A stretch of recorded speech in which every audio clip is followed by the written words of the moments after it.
Hello dear friends, എല്ലാവർക്കും toss അക്കാദമിയിലേക്ക് സ്വാഗതം. Okay, അപ്പോൾ ഇന്നത്തെ ക്ലാസ്സിൽ നമ്മൾ കേറ്ററ്റ് ഇംഗ്ലീഷ് ഗ്രാമറിൻ്റെ ടോപ്പിക്കുകൾ നമ്മൾ ഈ വരുന്ന വെക്കേഷൻ ടൈമിൽ എങ്ങനെ വിജയകരമായിട്ട് പഠിച്ചു തീർക്കാം, അതിന് വേണ്ടിയിട്ടുള്ള ഒരു സ്റ്റഡി പ്ലാനാണ് നമ്മൾ ഇന്നത്തെ ക്ലാസ്സിൽ ഡിസ്കസ് ചെയ്യുന്നത്. ഓക്കെ, അപ്പോൾ നമുക്ക് പ്രധാനമായിട്ടും വരുന്ന ടോപ്പിക്കുകളൊക്കെ എങ്ങനെ എഫക്റ്റീവായിട്ട് ഈ ഒരു വെക്കേഷൻ ടൈമിൽ നമുക്ക് കുറച്ച് എക്സ്ട്രാ ടൈം കിട്ടുന്നുണ്ടല്ലോ, അപ്പോൾ ആ സമയം ഉപയോഗപ്രദമായിട്ട് യൂസ് ചെയ്തുകൊണ്ട് എങ്ങനെ നമുക്ക് ഈ ടോപ്പിക്കുകൾ കൃത്യമായിട്ട് കവർ ചെയ്യാം എന്നുള്ള ഒരു പ്ലാനാണ് നമ്മൾ ഇന്നത്തെ ക്ലാസ്സിൽ ഡിസ്കസ് ചെയ്യുന്നത്. ഓക്കെ, അപ്പം എല്ലാവർക്കും നമ്മുടെ വീഡിയോയിലേക്ക് സ്വാഗതം. ഓക്കെ, അപ്പോൾ ആദ്യമായിട്ട് ആർട്ടിക്കിൾസ് എന്ന് പറയുന്ന ടോപ്പിക്കിനെ കുറിച്ച് പറയുകയാണെങ്കിൽ നമുക്ക് പ്രധാനമായിട്ടും ആർട്ടിക്കിൾസ് എന്ന് പറയുമ്പം രണ്ട് തരം ആർട്ടിക്കിളാണല്ലോ ഉള്ളത്. ഒന്ന് ഡെഫിനിറ്റ് ആർട്ടിക്കിൾ, രണ്ട് ഇൻഡെഫിനിറ്റ് ആർട്ടിക്കിൾ. അപ്പോൾ ഡെഫിനിറ്റ് ആർട്ടിക്കിൾ എന്ന് പറഞ്ഞു കഴിഞ്ഞാൽ ദായാണ്, എയും ആനുമാണ് എന്ത് ഇൻഡെഫിനിറ്റ് ആർട്ടിക്കിൾ എന്ന് പറയുന്നത്. അപ്പോൾ ഇതിൻ്റെ യൂസേജുമായിട്ടുള്ള കാര്യങ്ങളാണ് പ്രധാനമായിട്ടും ആർട്ടിക്കിൾസ് എന്ന് പറയുന്ന ആ പോർഷനിൽ നമുക്ക് വരുന്നത്. അപ്പോൾ ഇതിനകത്ത് ദായുടെ യൂസേജ് എവിടെയൊക്കെ വരാം, ദാ എവിടെയൊക്കെ യൂസ് ചെയ്യേണ്ട, ഇത്തരം കാര്യങ്ങളൊക്കെയാണ് നമ്മൾ ആർട്ടിക്കിൾസ് എന്ന് പറയുന്ന പോർഷനിൽ പഠിക്കുന്നത്. അപ്പോൾ ഫോർ എക്സാമ്പിൾ ഇപ്പോൾ നമ്മളോട് ചോദിക്കുകയാണ് മൗണ്ടെയിൻ, ഒരു എവറസ്റ്റ് എന്ന് പറയുന്ന ഒരു മൗണ്ടനെ കുറിച്ച് പറയുമ്പോൾ അവിടെ നമ്മൾ ആർട്ടിക്കിൾ ചേർക്കേണ്ട ആവശ്യമുണ്ടോ? ഇല്ല അല്ലേ. അപ്പോൾ ഒരു സിംഗിൾ മൗണ്ടനെ കുറിച്ച് പറയുമ്പോൾ നമ്മളവിടെ ആർട്ടിക്കിൾ ചേർക്കേണ്ട ആവശ്യം വരുന്നില്ല. എന്നാൽ ഒരു മൗണ്ടൻ റേഞ്ചിനെ കുറിച്ച് പറയുമ്പോൾ നമ്മളവിടെ ആർട്ടിക്കിൾ, ദ ഹിമാലയാസ് എന്നൊക്കെ പറയുമ്പോൾ നമ്മളവിടെ ആർട്ടിക്കിൾ ചേർക്കണം. അപ്പോൾ ഇത്തരം ആർട്ടിക്കിൾസിൻ്റെ യൂസേജ് എവിടെയൊക്കെ യൂസ് ചെയ്യണം, എവിടെയൊക്കെ യൂസ് ചെയ്യേണ്ട, ഇത്തരം കാര്യങ്ങളൊക്കെയാണ് നമ്മൾ ആർട്ടിക്കിൾസ് എന്ന് പറയുന്ന ആ ഒരു ടോപ്പിക്കുമായിട്ട് ബന്ധപ്പെട്ട് പഠിക്കുന്നത്. അപ്പോൾ ആർട്ടിക്കിൾസിൻ്റെ ആ ഒരു ടോപ്പിക്ക് നമ്മൾ മനസ്സിരുത്തി ഒന്ന് ശ്രമിച്ചു കഴിഞ്ഞാൽ നമുക്ക് 2-3 ദിവസം കൊണ്ട് കവർ ചെയ്യാൻ പറ്റുന്ന ഒരു ടോപ്പിക്കേ ഉള്ളൂ. അപ്പോൾ ഒരു 2-3 ദിവസം കൊണ്ട് തന്നെ നമുക്ക് ആർട്ടിക്കിൾസ് കവർ ചെയ്യാനായിട്ട് സാധിക്കും. അതുപോലെ തന്നെ ക്വസ്റ്റ്യൻ ടാഗ് എന്ന് പറയുമ്പോൾ എന്താണ്, ഒരു കൂട്ടുചോദ്യം രീതികൾ, ആ ഒരു രൂപത്തിലുള്ള ക്വസ്റ്റ്യൻസിനെയാണ് നമ്മൾ ക്വസ്റ്റ്യൻ ടാഗ് എന്ന് പറയുന്നത് അല്ലേ. അപ്പോൾ നമുക്കൊരു സ്റ്റേറ്റ്മെന്റ് വരികയാണ്, ഹീസ് എ ടീച്ചർ എന്ന് പറയുമ്പോൾ നമ്മൾ അതിനോടൊരു ചോദ്യം ചോദിക്കുകയാണ്, ഈസ് ഇൻ ഹീ. അപ്പോൾ നമ്മൾ ആ ഓക്സിലറി വെർബുകളെ സഹായക ക്രിയകളെ ബേസ് ചെയ്തുകൊണ്ട് നമ്മൾ ആ കൂട്ടുചോദ്യങ്ങൾ ഉണ്ടാക്കുന്ന ഒരു രീതിയാണ് ക്വസ്റ്റ്യൻ ടാഗിൽ വരുന്നത്. അപ്പോൾ അതിൽ നമുക്ക് പല പല ട്രിക്കുകളും കാര്യങ്ങളും ഒക്കെ ഉണ്ട്. ഫോർ എക്സാമ്പിൾ ഇപ്പോൾ നമ്മൾ ലെറ്റസ് എന്ന് പറയുന്ന ഒരു സെൻറ്റൻസിൽ സ്റ്റാർട്ട് ചെയ്യുന്ന ഒരു വേർഡാണെങ്കിൽ, ഒരു സെൻറ്റൻസ് ആണെങ്കിൽ അതിൻ്റെ ടാഗ് എപ്പോഴും ഷാൾ ബി ആയിരിക്കും. അപ്പോൾ ഇത്തരം സിമ്പിളായിട്ട് മാർക്കുകൾ സ്കോർ ചെയ്യാൻ പറ്റുന്ന ഏരിയകളൊക്കെ നമുക്ക് ക്വസ്റ്റ്യൻ ടാഗിൽ വരുന്നുണ്ട്. അതുപോലെ പലതരം സെൻറ്റൻസുകളെ എങ്ങനെയൊക്കെ റിപ്പോർട്ട് ചെയ്യാം, ഇമ്പരേറ്റീവ് സെൻറ്റൻസ്, അതുപോലെ ഡിക്ലറേറ്റീവ് സെൻറ്റൻസ്, ഇത്തരം സെൻറ്റൻസുകളെയൊക്കെ നമുക്ക് എങ്ങനെ നമുക്ക് ക്വസ്റ്റ്യൻ ടാഗുകൾ ഉണ്ടാക്കാം, ഇത്തരം കാര്യങ്ങളൊക്കെ നമുക്ക് ക്വസ്റ്റ്യൻ ടാഗ് എന്ന് പറയുന്ന സെക്ഷനിൽ പഠിക്കുന്നു. പക്ഷേ ക്വസ്റ്റ്യൻ ടാഗിൻ്റെ ഏറ്റവും ബേസിക് ആയിട്ടുള്ള റൂൾ എന്ന് പറയുന്നത് എന്താണ്? ക്വസ്റ്റ്യൻ ടാഗിൻ്റെ ഏറ്റവും ബേസിക് ആയിട്ടുള്ള റൂൾ എന്ന് പറഞ്ഞാൽ നമുക്കൊരു പോസിറ്റീവ് സെൻറ്റൻസ് കിട്ടിക്കഴിഞ്ഞാൽ നമ്മളെപ്പോഴും നെഗറ്റീവ് ആയിട്ടുള്ള ഒരു ടാഗ് ഉപയോഗിച്ച് വേണം അതിൻ്റെ ടാഗ് ക്രിയേറ്റ് ചെയ്യാനായിട്ട്. അതുപോലെ ഒരു നെഗറ്റീവ് സെൻറ്റൻസ് ആണ് നമുക്ക് കിട്ടുന്നതെങ്കിലോ പോസിറ്റീവ് ആയിട്ടുള്ള ടാഗ് ക്രിയേറ്റ് ചെയ്ത് വേണം നമ്മൾ അവിടെ ആൻസർ ചെയ്യാനായിട്ട്.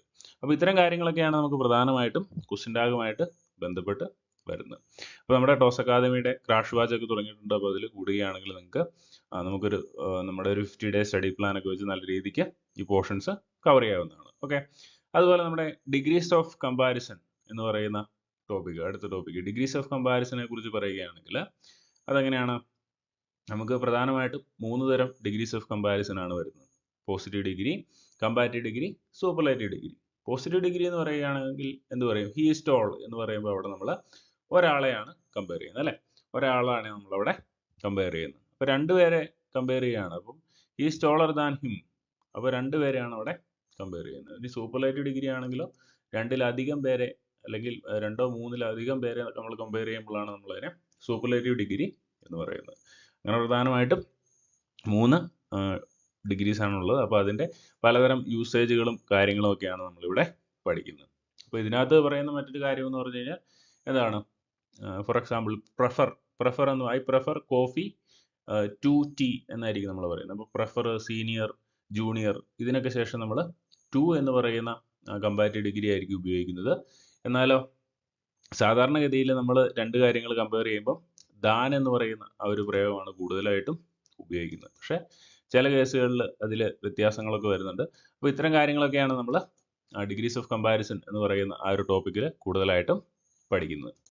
ഇനി നമ്മൾ അടുത്ത ടെൻസിലേക്ക് വരികയാണെങ്കിൽ, ടെൻസ് നമുക്കറിയാം വളരെ ഇമ്പോർട്ടൻ്റ് ആയിട്ടുള്ള ഒരു പോർഷനാണ്.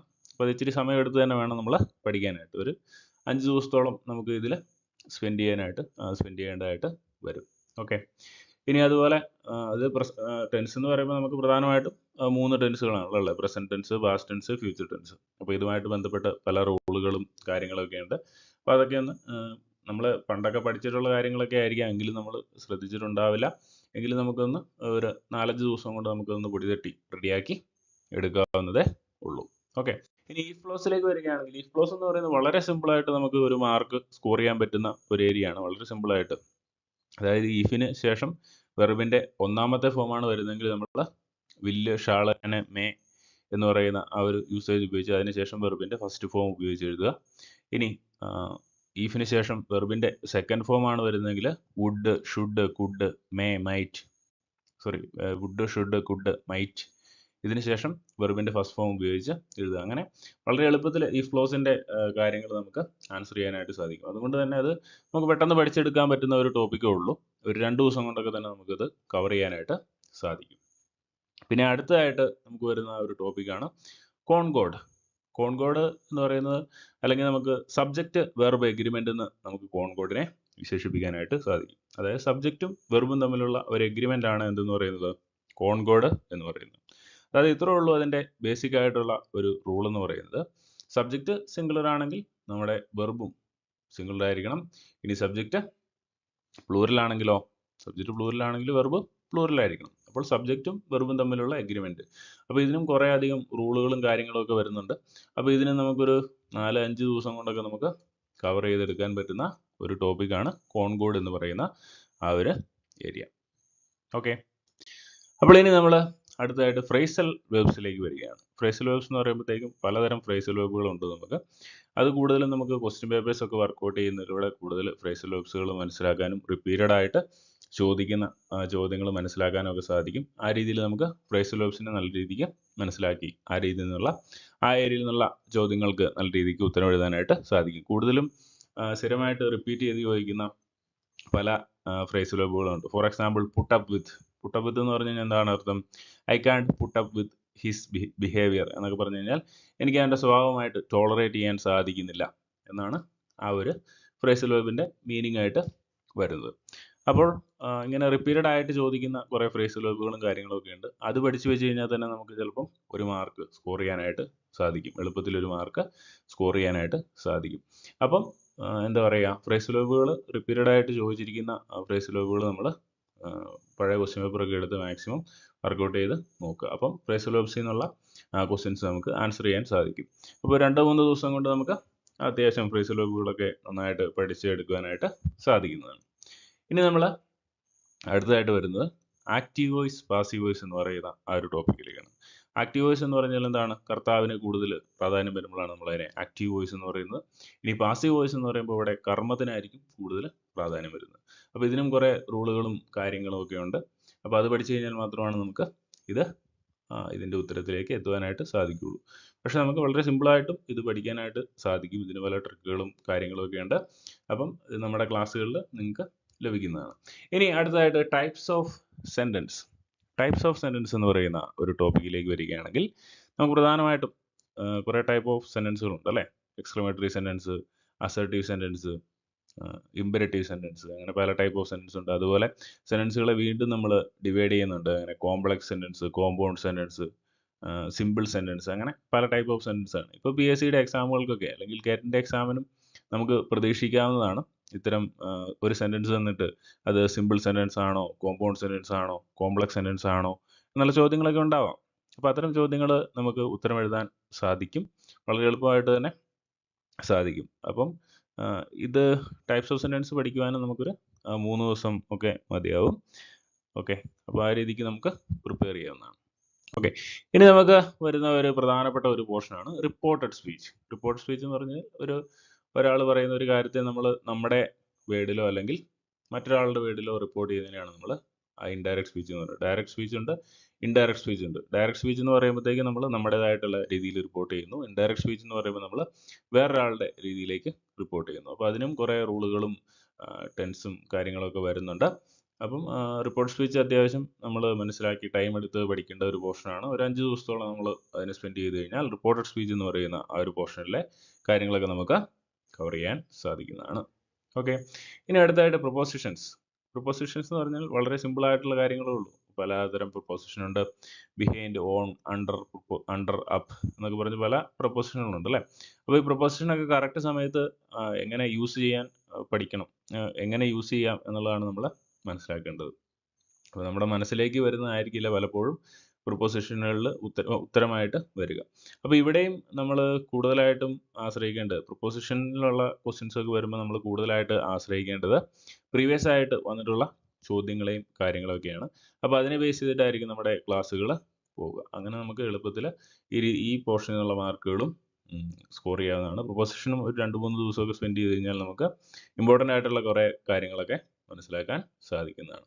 പിന്നെ വൊക്കാബുലറിയിൽ നിന്നും മെയിനായിട്ടും വരുന്ന ഒരു ചോദ്യം മസ്റ്റായിട്ടും തന്നെ എല്ലാ എക്സാമിനും മിനിമം ഒരു ക്വസ്റ്റ്യനെങ്കിലും സിനോണിംസും ആൻറ്റണിംസുമായിട്ട് ബന്ധപ്പെട്ട് ഉണ്ടാവുന്നതാണ്. അതും കുറേ കാര്യങ്ങളുണ്ട്.